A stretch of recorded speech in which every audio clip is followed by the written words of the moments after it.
Hey everyone, how's it going? This is Azren here, owner of the Calgary Language Nerds, and welcome to today's YouTube video and, of course, podcast episode. Today I want to talk about how I learned French and describe my experiences of learning this language. I started learning French when I was very young.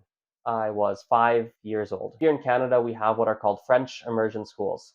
French immersion schools are schools where you do all of your core classes in French instead of in English, even though you come from a non-French speaking household. So your math, your social studies, all your core classes are taught in French. Fun fact, you even aren't taught how to read and write in English until I think it's a third grade. I don't know if they've changed that, but I think when I was growing up it was a third grade. That's when they start to teach you how to read and write in English. So I went to a French immersion school starting when I was 5, and I did that all the way to the end of grade 12. So elementary school, junior high school, high school. After that, I did a language and literature degree in university. I had a double major, French and Spanish. I'd also gone to France numerous times. The first time would have been when I was 8, although I don't really count that as a language learning trip. I don't know how much I learned language learning wise. That was more of a touristy family trip. But the first time for language learning purposes was in high school. I was 15 years old, and I spent 3 months as an exchange student in France.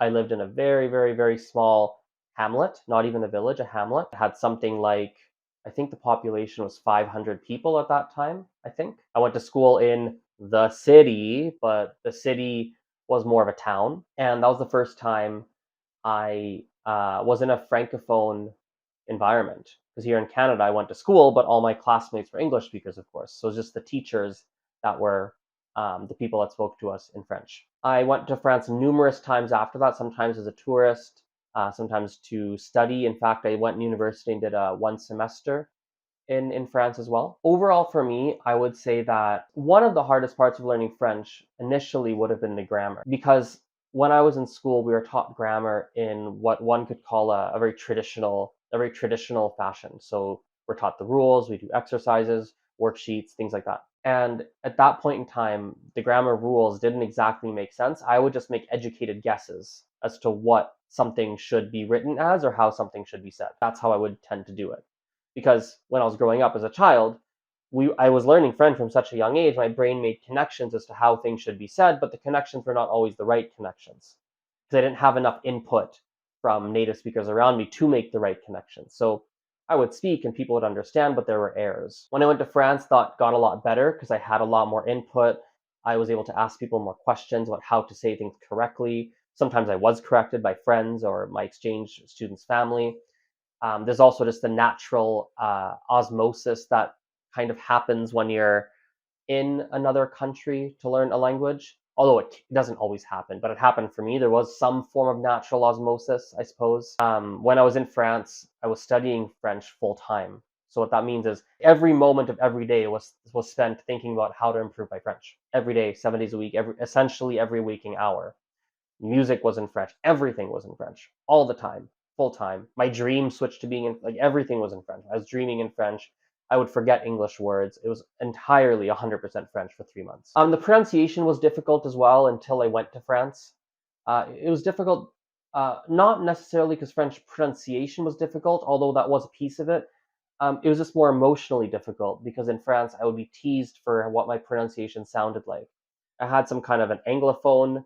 My accent was a mix of an English accent, like an anglophone accent, a French Canadian accent, and probably something resembling an Indian accent, if I had to guess, because of how I pronounce my R's. I couldn't pronounce the French R. And in France, a big focus for me was how do I fix my pronunciation? How do I pronounce this language better?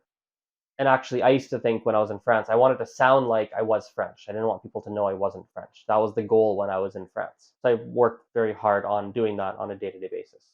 And that was quite difficult, but over time it got better. Nowadays, I don't actively do anything to maintain my French per se. I just teach students. Every now and then I go to France, or I get to talk to some people in French here in Calgary if I meet francophones, things of that nature. But I don't do a ton anymore. And as a result, my French level does slowly decline.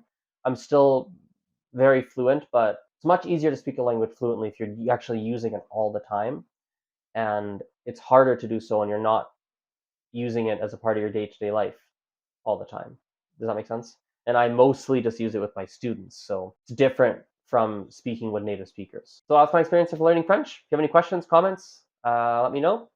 And I'll see you guys next time. Bye bye.